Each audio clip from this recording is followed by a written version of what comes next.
Hello everyone, I am Shashwat Sharma, a second year IBBA student at Catch Mumbai and also the host for today's VUTV session of Industry Insight. Today we are digging deep on the topic beyond the graduates, where we are going to learn how graduates like us are going to become industry ready. We often believe that good grades and a degree are what matters to get a good industry ready, but that's not the whole truth. Today's employers are looking for much more skills, talent, adaptability and the willingness to keep learning. To help us understand what companies truly expect from fresh graduates like us, we are joined by Mr. Gaurav Sir, Global Head, and Miss Juhi, HR Leader from TCS. Welcome to VUTV, Sir and Ma'am. Yes, before we begin, I'd love to ask you how I have explained how I think being industry level ready is. But in your opinion, what do you think it is, being industry ready? Industry ready, according to me, would be mainly in terms of are we ready to solve the industry problems? Are we ready to meet the stakeholders and manage the stakeholders? Are we ready to work on the problems that the industry gives us? That is the main definition of industry ready. And for that, we require a practical implications of the knowledge that a graduate would have undergone in the curriculum, and that's what we look for. That's amazing.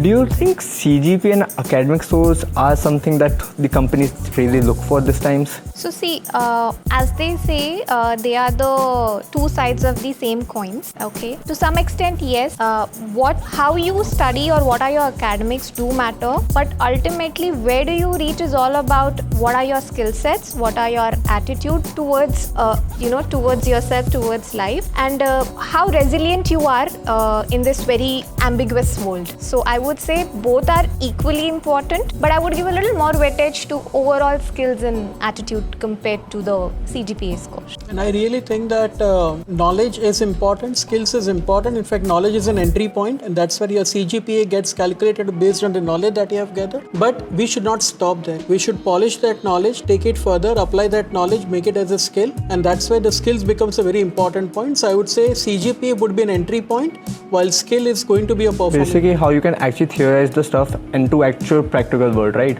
Correct, absolutely. So to quote an example, I would quote that, maybe I would have got 10 out of 10 CGPA in taking a certification course on swimming. But that does not guarantee that I know swimming unless and until I try to apply that knowledge and get into a pool and implement the knowledge that I have got. That is where the skills comes into picture. And I think industries look for skills rather than the knowledge. But yes, knowledge becomes an entry point while skills becomes the performing. That's perfect. So as an HR leader, you must have interviewed many students.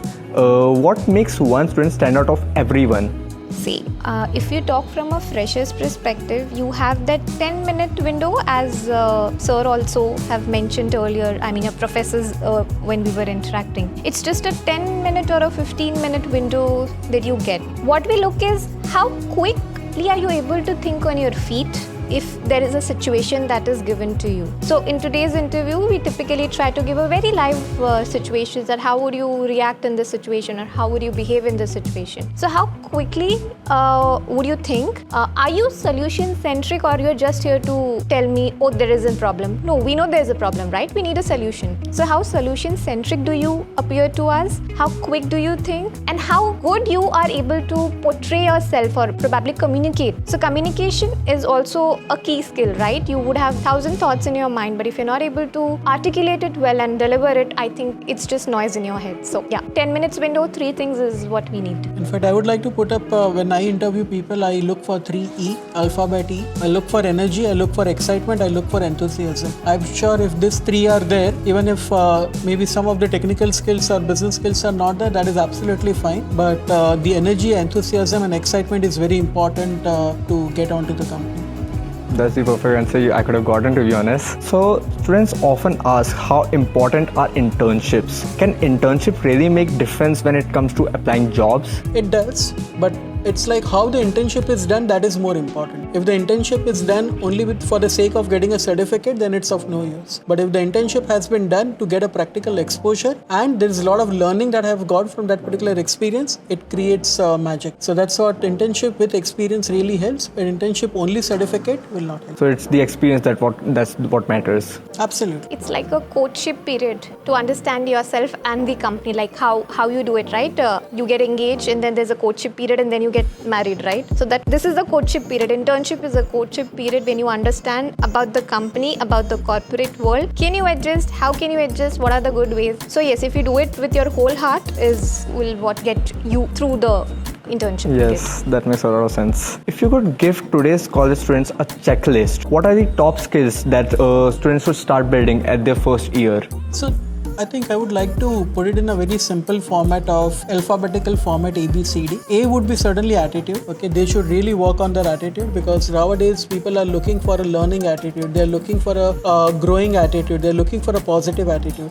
So that is something which a lot of focus should be given right from the first year of your graduation. B would be basic fundamentals, because basics doesn't change. 2 plus 2 is equal to 4 in India, and 2 plus 2 is equal to 4 in Australia as well, and in America as well. So the basic fundamentals have to be very strong, because whatever the advance happens, it happens over the basics. So that is where the student should not compromise on the basics part of it. The basic fundamentals have to be very strong. The third part, the C, which I would talk about, is the communication and creativity. That is something a student should really focus right from level 1. They should understand what is effective communication, how to communicate, when to communicate, what to communicate, where to communicate. All those points becomes a very, very important thing. Creativity again plays a very crucial role, because everyone is looking for innovative solution, out of the box solution. So definitely creativity plays a very important role. And D is where I would talk about discipline, and there's where a lot of discipline has been needs to be there across the entire CV. That starts from class 1 or maybe level 1.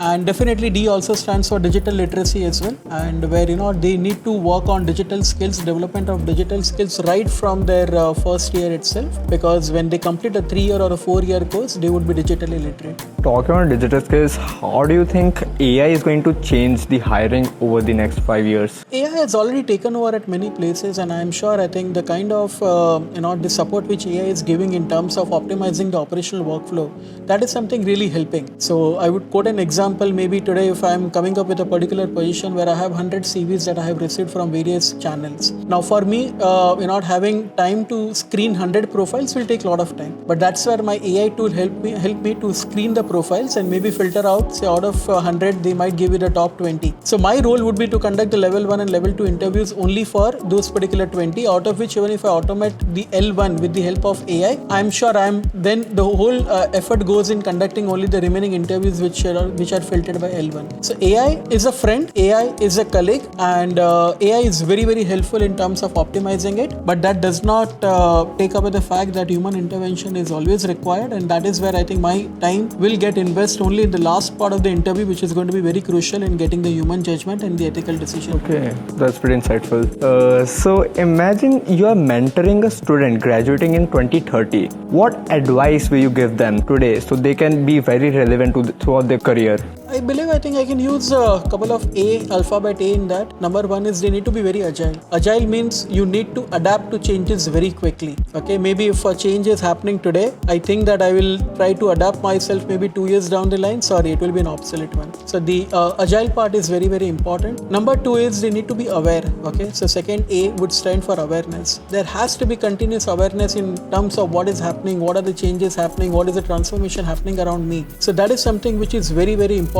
And the third A I would put up would be the aggressive learning. They need to have that aggressive hunger to learn new things, because it's a world where which is changing from the mindset of I know everything to the mindset of I want to know everything. So that's where they need to focus on. Yeah. How can universities work more closely with companies to make students better prepared for the real workplace? I think many areas. Industries should get the experts from the industry, as in the academia should get the experts from the industry into their particular campus to share in terms of what is currently happening in the industry. That will help to bridge the gap that happens in terms of what the industry, what the academia is producing and what the industry is expecting. Number 2 is there are many experts who are very much passionate to help in terms of curriculum design, in terms of being in the advisory board, helping the institutes to shape up the curriculum as per whatever the industry requirements are. Internship would be another area where the practical exposure, industry exposure can be given to the students. I think there are a lot of avenues where industry and academia need to